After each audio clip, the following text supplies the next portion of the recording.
biodiversity. So Latin American and Caribbean region is really important in terms of biodiversity, and we need to have this conversation because in terms of climate change, of course, it's important to have this in mind. I know I have to close. I'm going to be really quick.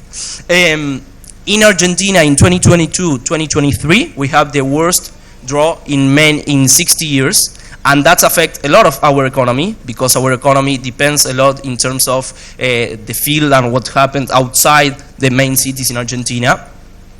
And we are facing this basic conversation of explaining that climate change is a fact that we are facing in Argentina, that thousands of people in March in many cities of the country were forced to leave their houses because of this. And this kind of floods never happened before in Argentina. So imagine our frustration, as our colleague has just said, that we are having this kind of conversation. So basic, so easy, and so stupid in some way. Sorry my word, but I am from Argentina. We speak in this way. I am really worried, and I close with this, that I think we are not having enough conversations inside the Global South. I think these kind of spaces are really important, but I think we need to deep into conversations inside the Global South because we have similar past, similar context, and similar problems in terms of poverty, hunger, and many other reasons. We have to deep into examples, solutions, and good examples we have. But we need more than ever to share between us. I close with that. I appreciate your point on this South-South conversation, and we'll try and get to that later on. But moving on to Selvi, your work in Turkmenistan is fascinating. I really want to know what it means when you work in a desert. But can you give us a context of the country first, and then speak a little bit about what you do? I'll speak a little bit about what I've done for the past. Yeah. Okay. Does it work? Yes. Great. So for the past quarter of century, for 25 years, I've been part of grassroots organizing all over Central Asia. So while I'm here, I'll try to speak also of other republics and our agendas. There's a multiplicity of agendas, solutions, practices, and issues all over the region. Like, for example, some part of Central Asia, where Tajikistan and Kyrgyzstan is also called a third pole. So the issue of glaciers is very central there. It's a mountainous region. And if we talk about Kazakhstan, which is the 9th largest country in the world, that has gone through institutionalized famine, the settlement of nomadic peoples, and it has the biggest, greatest step, and also been experiencing floods at the moment. And my country is Turkmenistan. It's 80% desert. I think many in Pakistan, when I meet people from Pakistan, it's first time in Pakistan for me, but I meet many people from your country abroad, and the first thing they say, oh, tapi. Like, we can't wait for Turkmen gas. So many people from Pakistan usually say, oh, and they mention TAPI, Turkmenistan, Afghanistan, Pakistan, India pipeline project. They're like, yeah. Oh, so it's exciting that people know that Turkmenistan has 4th largest proven natural gas resources in the world, as well as oil. But at the same time, as you mentioned, my topic is desert futures. So for me, it's like to talk about deserts being this beautiful landscapes, both culturally and naturally. It's biodiverse and it's important, and it has its place on the planet. Because often, when I come to conversations about climate, people often discuss desert as a problem or desert as a nightmare. However, for nomadic peoples of Central Asia, for Turkmenistan, including for settled people, desert is our reality.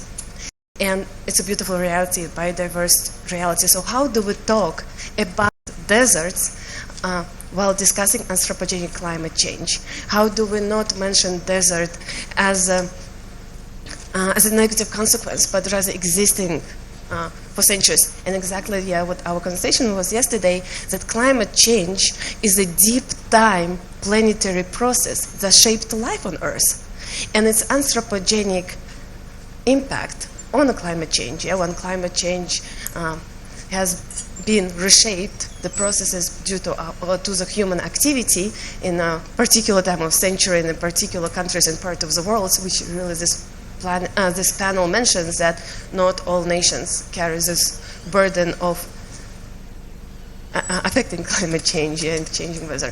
And so to me, is about desert futures is what kind of lessons and what kind of experiences, practices, including practices of joy, including practices of sustainable living, we can learn from desert peoples, yeah, to take with us. And I think it's very similar to the places that know flood as a phenomena, not as a problem, because not everywhere, like in certain communities, people have dealt with floods and dealt with water, and in certain communities, indigenous people dealt with fires and managed fire in forests, right? So that's why I very much relate to what you were saying, that we hold those technologies. So for me, it's like not talking about my community as vulnerable, but talking about my community as resourceful, and how my communities can bring those solutions, because we have always been living in extreme weather. So extreme weather is a norm. However, at the same time, definitely the anthropogenic climate change has been reshaping our life too. For example, because the standards of living is set in a different way, and we know it's extended our lives, it's improved our health and even opportunities. At the age of 40 right now, as a woman from Turkmenistan, I can sit here and speak to you, yeah, in a good health. And we often discuss the air. And to my surprise, because I also discuss dust, and dust storms not only as a problem, but also as interplanetary and intercontinental process, as a weather event. And looking at Asia Pacific air pollution index, and looking at the dust storm experiences, actually Turkmenistan full year around, all the days in the year, Turkmenistan is always in the dust at the PM levels that are very high. So to me, while I'm in Turkmenistan, I don't feel it, yeah, because we just got used to the dust. But if we speak about, and I think that's also something that we've been living in for centuries. However, with the anthropogenic climate change, just like the sea level rises across the world, in my landlocked country, the dust belt, planetary dust belt hasn't been increasing. So if you just remember how the planet looks, and if we look at this like yellow line around, so now it's 1/3 of the planet. So just like this is that the dust belt is increasing. So in places like my home, what has been already dry and hot and extremely cold too, because it's actually to run cold deserts. There's like different type of deserts, and so the weather is going to get more extreme. The temperatures will become much higher. It's going to get hotter, drier, dustier. So I think there's still solutions to be found. Not only the technologies we can use to survive in those conditions.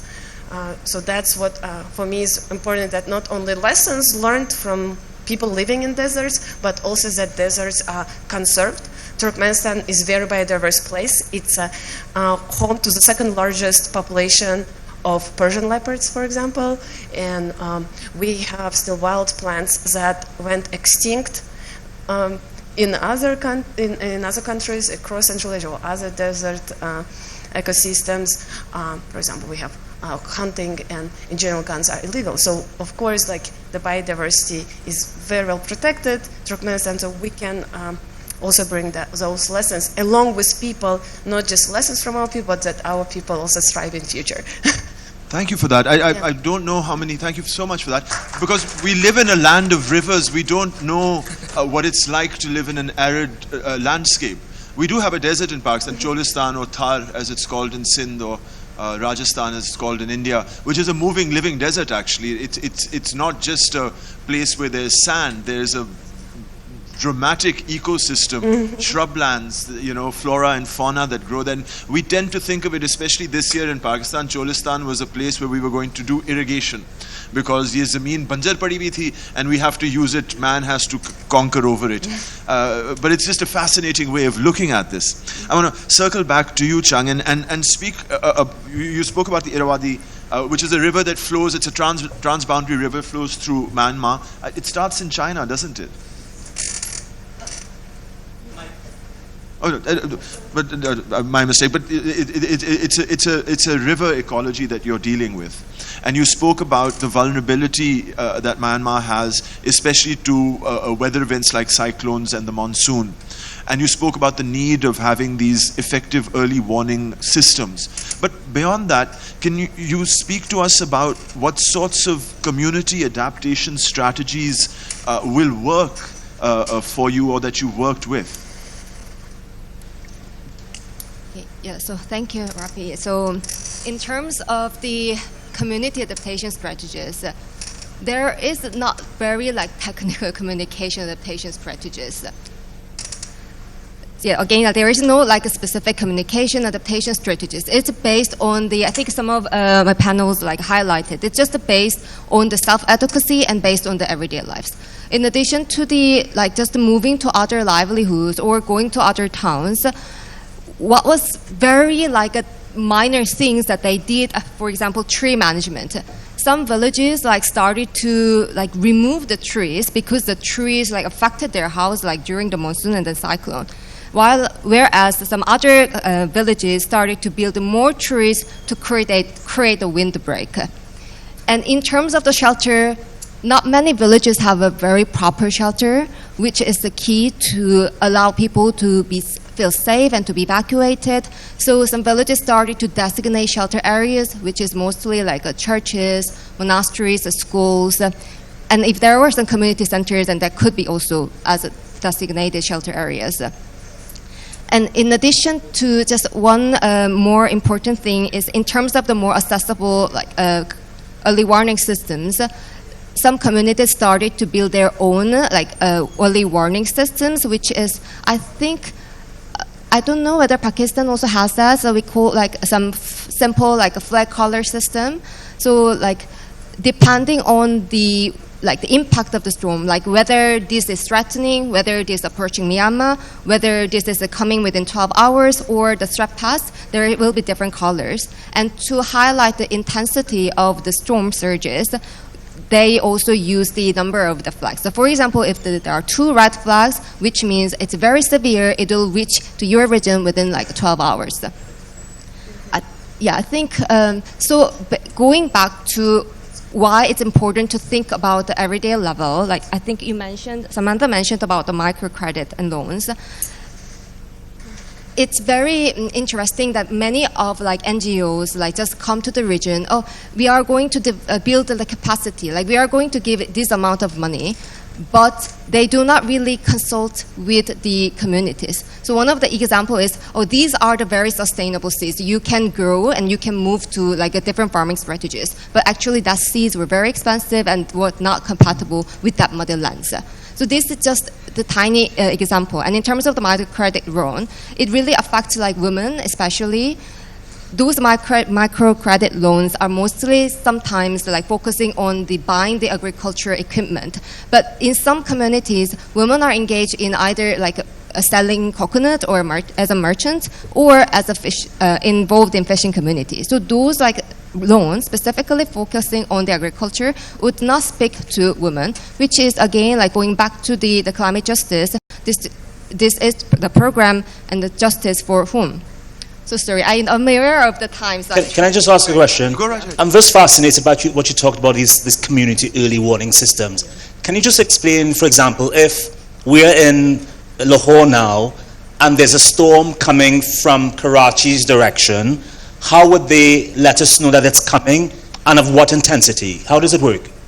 So I do not know much about the Lahore context, but in Myanmar, so basically there is information from the Department of Meteorology and Hydrology. And this information goes to the village disaster risk committee, and they are communicating with the wider community. Phone call?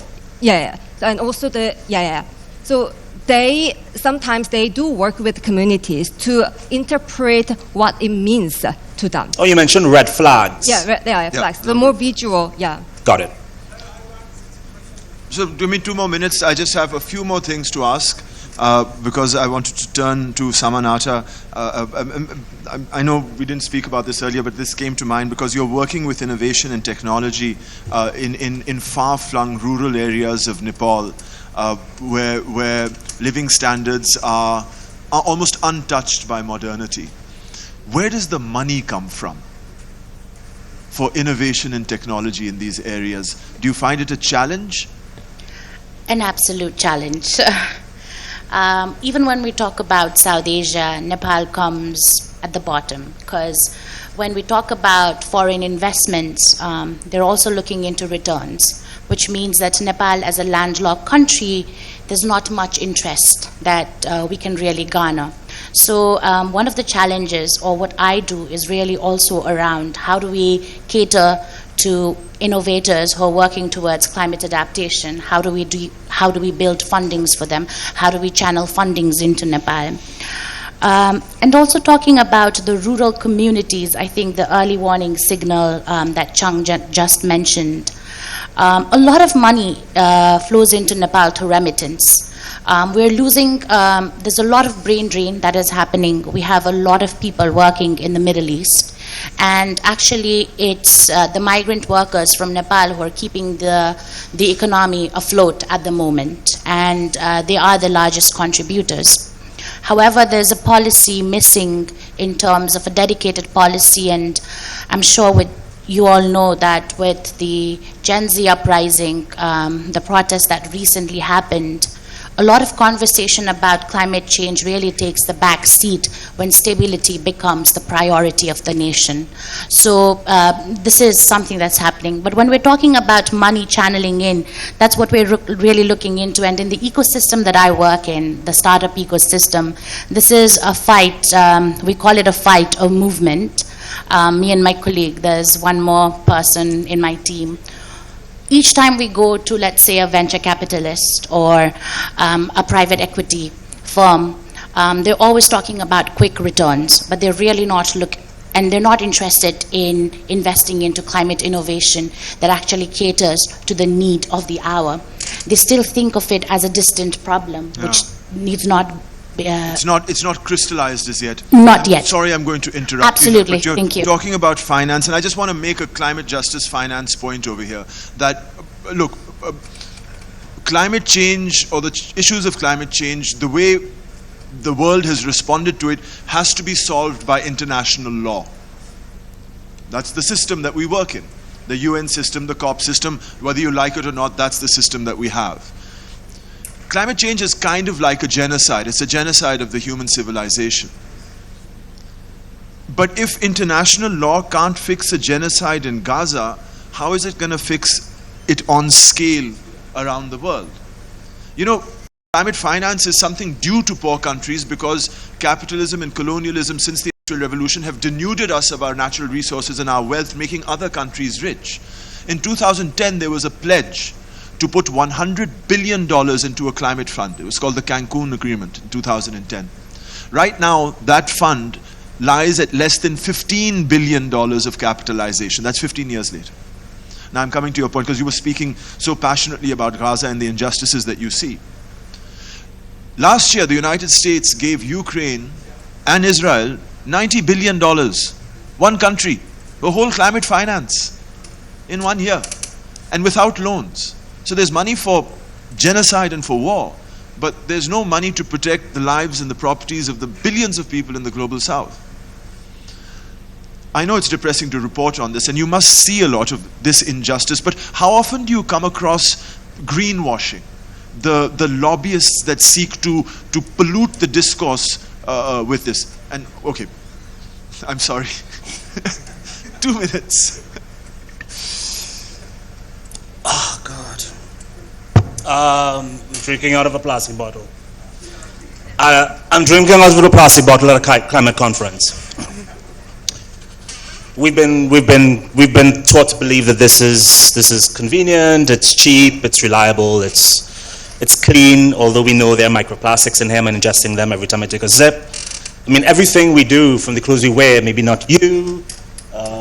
I mean, some people up here do have on indigenous wear, but many of us do not. Seated here, we are wearing brand names: Levi's, Converse, Nike, Adidas, and so forth and so forth. And we've been so groomed to believe that these are super cool, and you want to be part of the in crowd, you wear them. And so even when companies then say we are playing our role, you can keep looking cool using our wear, but we are contributing to the environment? And we know those are lies. All the reports are coming out. BP, ExxonMobil, one of them. All of them. They always renege on their promises. No one is held accountable to these promises. Everything in the UN Paris Agreement, they say it's mandatory. It's not really mandatory. You can choose to do it. You can choose not to do it. I mean, the UN Security Council's power of veto power is one of the greatest evils on the planet. If the big five each of them can be allowed to just say, no, I don't want to do this, then the world is hostage. I mean, how do we get anywhere anymore? I'm just going to let you go on because I can go on forever. Thank you for that. The UN system itself, it's the only one we have, and it's so frustratingly badly put together. I mean, you have a climate issue here, which is a civilizational challenge, and the best way we've done to resolve it is to cut the world into 200 different countries so that they can negotiate with each other. I mean, it's a suboptimal sort of way. Majal, I'm so fascinated by your president. I have one more Not question. myself. I want to know what the political benefits are to being a climate denier. Being a friend of Donald Trump, perhaps, for example. They have been together 2 weeks ago, so that's part of our context. Because, and you give me the point, we are the main debtor of the International Monetary Fund, Argentina. So, with that context, with that economical and financial crisis, of course it's more and more harder to speak about climate action, climate adaptation, and a lot of policies that they need money. The money we don't have, because the International Monetary Fund is asking every year, since I am a child, for money because we have to pay to them. If we have to table, at least. Because that countries in the global south. That's right. So part of my points, I know we are short of time, so I'm going to make some bullet points, let's say. Latin American region, we are responsible for less than 8% of the global greenhouse emissions. We are more than 30 countries, less than 8%. So imagine that, and we are facing a lot of impacts because of climate change. In another hand, and we have been talking about this before the panel, I am really worried about the lack of democracy we are having. Many politicians and many trends in terms of authoritarian political leaders that are in different countries of Latin American region. For example, in El Salvador, Nicaragua, Venezuela, Argentina, and Peru, many others. I know that perhaps it's the first time you hear about these countries, and it's okay, but I think it's important to put it on the table because this lack of democracy we are having, I think it's not only in Latin America region, I think it's all over the world, and we have to talk about that because if not, it's impossible to talk about climate justice. We need to talk about the lack of democracy and what is going on in basic terms in all over the world, and mainly, and I finish with this, I want to deep into South-South cooperation because we are not having enough conversation of what are we going to do, because if we see, for example, the process of COP, of climate change, climate conference, we are not having enough and good results from there. So what are we going to do? We are going to keep waiting results from COP30, for example? I mean, I have some hope, but I don't want to put all my hope in COP30 and this kind of process. And we have to build our hope between people. I appreciate your point about democracy, because we live in a region where we're losing 8 to 10 years of our life because of air pollution. And it's staggering that air pollution was not discussed during the 2023 elections in Punjab. This was a province where during the caretaker setup of the winter of 2023, over 500 children in Punjab alone died of pneumonia, which is a respiratory illness exacerbated by air pollution. And yet we don't talk about this because of the disruptions in our democracy, that interventions in our democracy. Sir, please, our guests have come from abroad. I really want to give them an opportunity to speak. I'm also limited by time, but I have a solution for you, sir. I do. I promise. I've taken your point. But we come back now to Selby. A few minutes left. Can you explain to us what sort of reception your work has with the governments that you work with? Are they more or less accepting of your job, or do you find resistance in the work that you do? I know if you're uncomfortable answering that, I can understand that. Actually, it's just, all right. I'm actually speaking tomorrow on another panel, so if we're running out of time, and I know many of my colleagues were still around here, and some are speaking on other panels, catch us and we can have a conversation. Thank you. Just because we have like 3 minutes, my work is embedded in what our government's agendas are. And my work is embedded in what communities have been co-creating. For me, reactionary has not been a way to do things. Assalamu alaikum again, everyone, and welcome to the final session for the day. This session will speak about Pakistan's role in a rapidly evolving regional and global context. And we have a very august panel of experts that have gathered from around the world. I'm very grateful to them for having flown all the way here, some of them in dire circumstances, as we found out.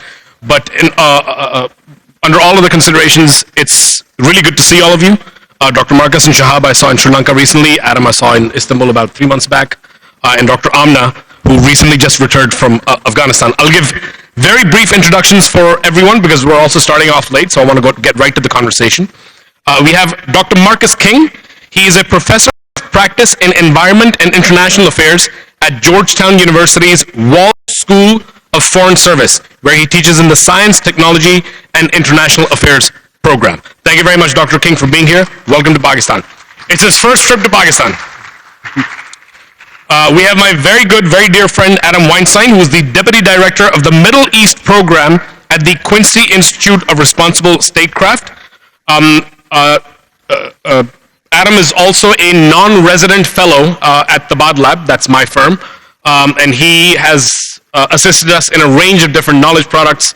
Him and I have also produced a podcast about 3 years back called The Audit, which specifically looks at Pakistan and US relations, and his policy focus is very much Afghanistan and Pakistan, along with certain key hotspots within the Middle East. He's recently also spent quite a bit of time in Syria, so I'm very keen to get some of his feedback in terms of how he sees the situation evolving. We have Dr. Shahab Khan, professor at the Bangladesh University of Professionals.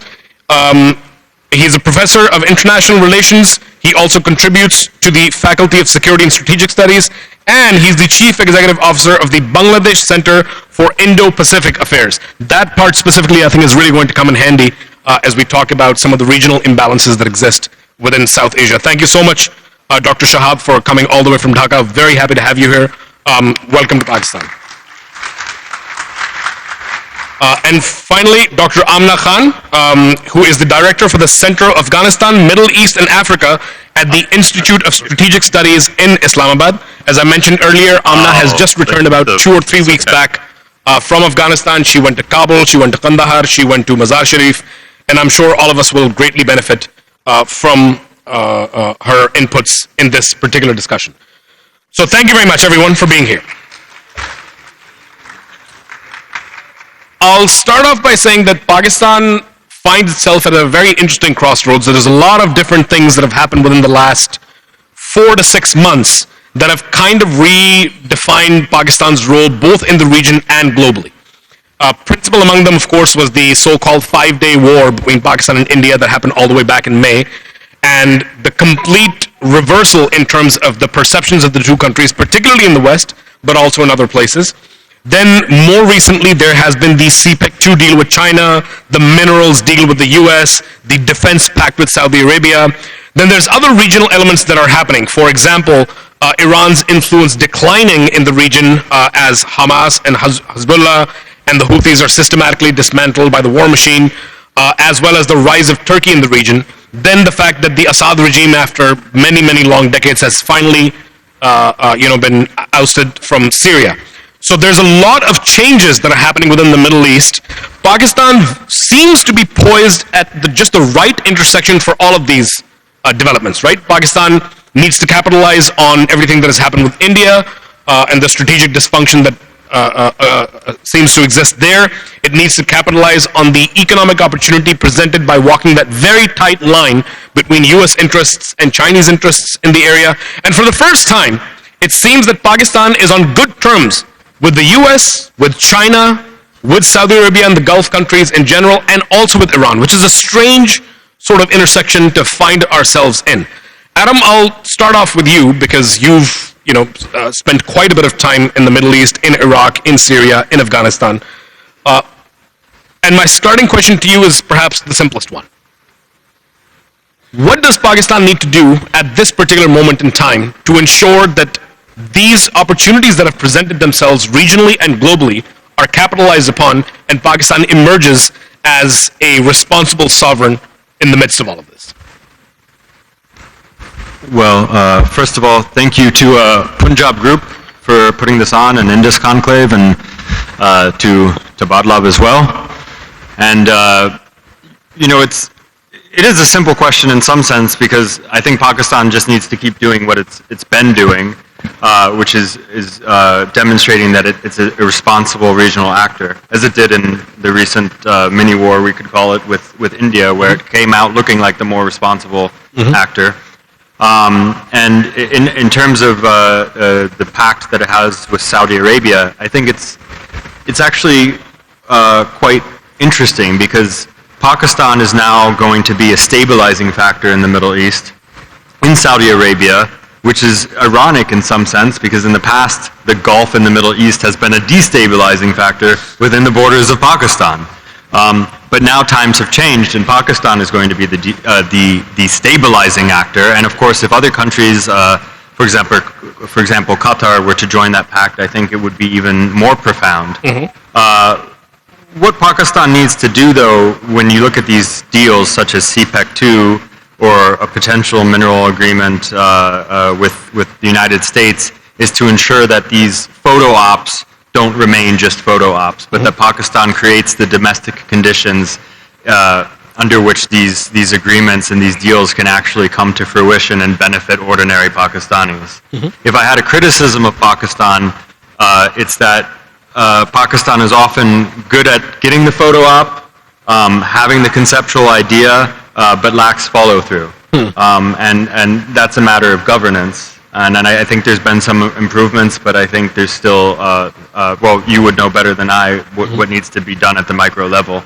But I think that it's absolutely crucial that Pakistan ensures that these agreements actually come to fruition. No, that's a very valid point, and also because, so effectively what you're saying is we're very good at getting into the room, but not necessarily in finalizing the deal. But in my experience, also in the past, at moments when we have finalized deals, even past that point, the execution of that, there have been elements that have been lacking, and there's certainly things that we could do better. The session right before this was on devolution, and we spoke quite a bit about governance challenges in Pakistan and how we can improve those. But let's move the conversation to be a little more regional in nature. Pakistan and India, what happened may happen in May. There was clearly a disconnect between the strategic and sovereign autonomy that India thought it enjoyed, and there was dysfunction with tactical sort of, capacity. South Asia is a region that very often comes into focus, particularly since 2014, after the Trans-Pacific Pact, in which India was poised by the US as the key counterweight to China, and then certain other groups were formed, like the Quad, like the AUKUS, and the central idea was China is a major existential threat to global hegemony for the US, and in order to counter it regionally at the very least, India should be propped up as that power.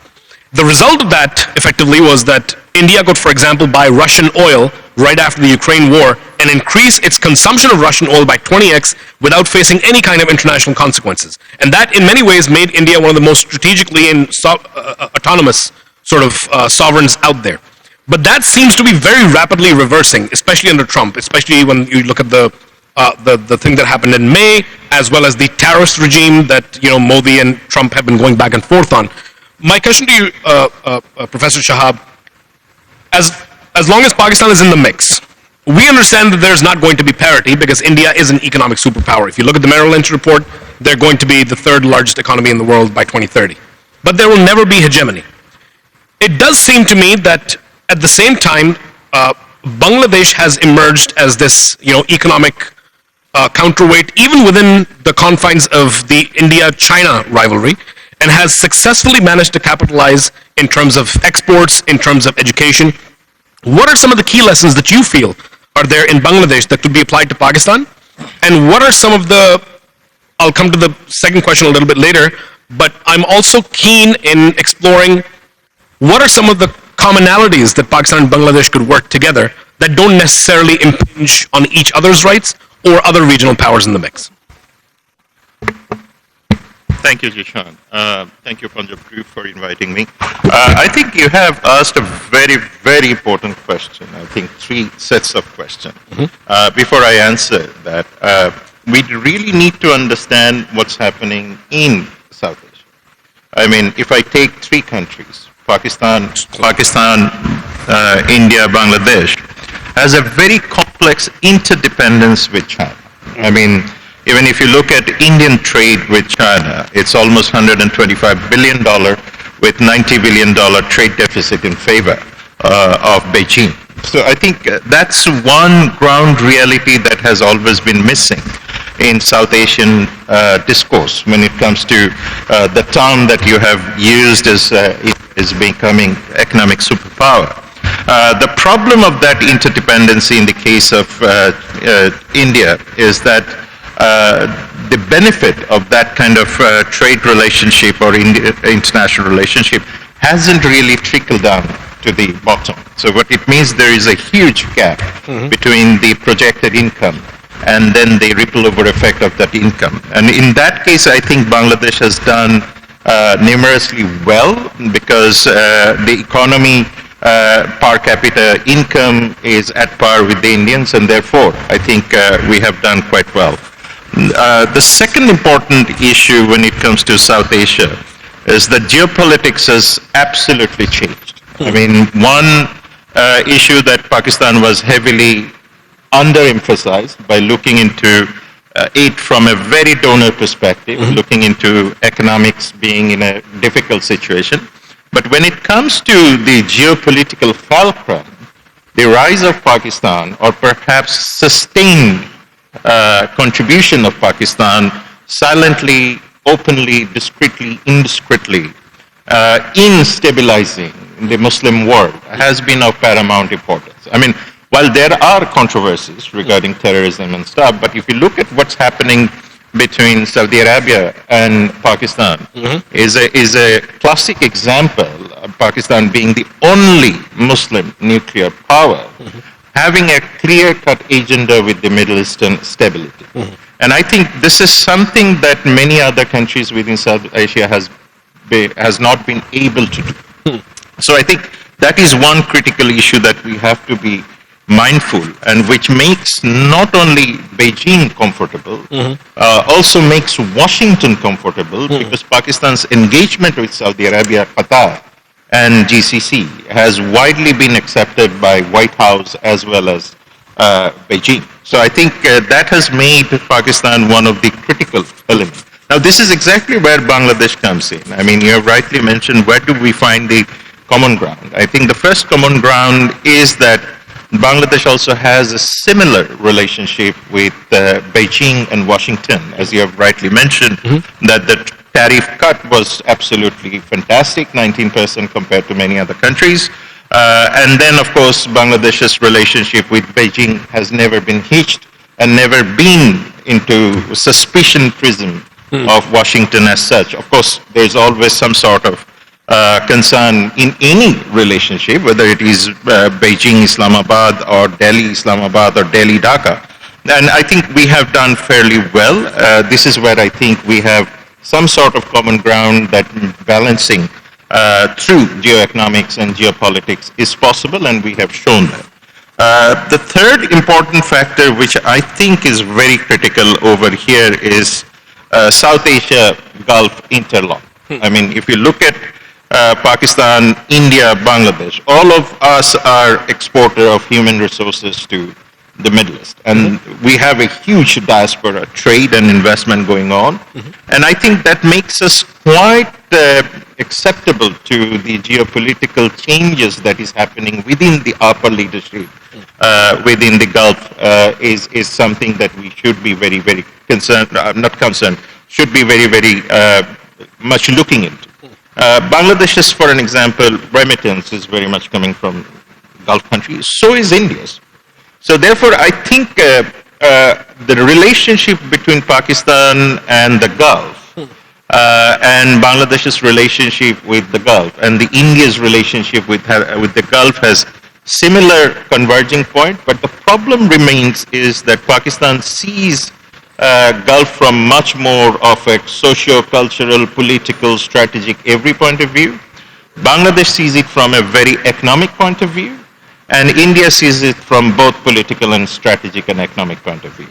Now, what makes everything common is economics, and I think this is where, if the Gulf countries focus that, okay, these are the three countries having not the best relationship over the past few years, and particularly after changes in government in Bangladesh on the 5th of August. The relationship between Bangladesh and India, I will say, is in the best shape, right? And I think that is not good in a sense that the trade has to continue, investment has to continue. It's a 1.4 billion population. We have 180 million population. Pakistan has 180 plus million population, and I think the whole synergy of the population can create a market which surpasses most of the markets we have looked into.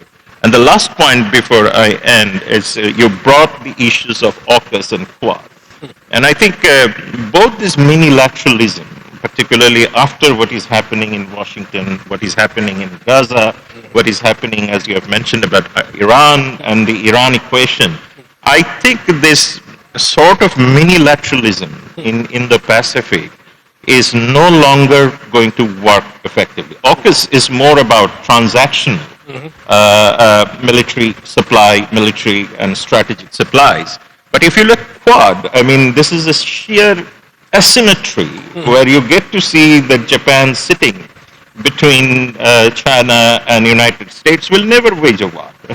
Look at Australia, it's like 10,000 kilometers waterways. I mean, they only have a job to control or perhaps protect their maritime transportation system. And India is, as I mentioned, is heavily interdependent on, dependent rather, on Beijing's supply chain. So therefore, I think the whole exercise of minilateralism is perhaps one of the features that was running for last few years is in the verge of erosion. And with that note, I think the fundamental change that has taken place since the Kashmir issue is that the reversal and perhaps the renewed geopolitical equation in which all these countries have to really reconfigure their foreign policy, strategic relations, and defense relations. And I think Bangladesh is having a very good relationship with Beijing, talking about modernization of its military systems. It is talking to the Americans about the tariff and everything. And I think that gives you a role model of a country which has never been into conflict with anyone over the past 54 years of its independence, yet has been able to maintain a reasonable relationship with not only the neighbors but also the external neighbors.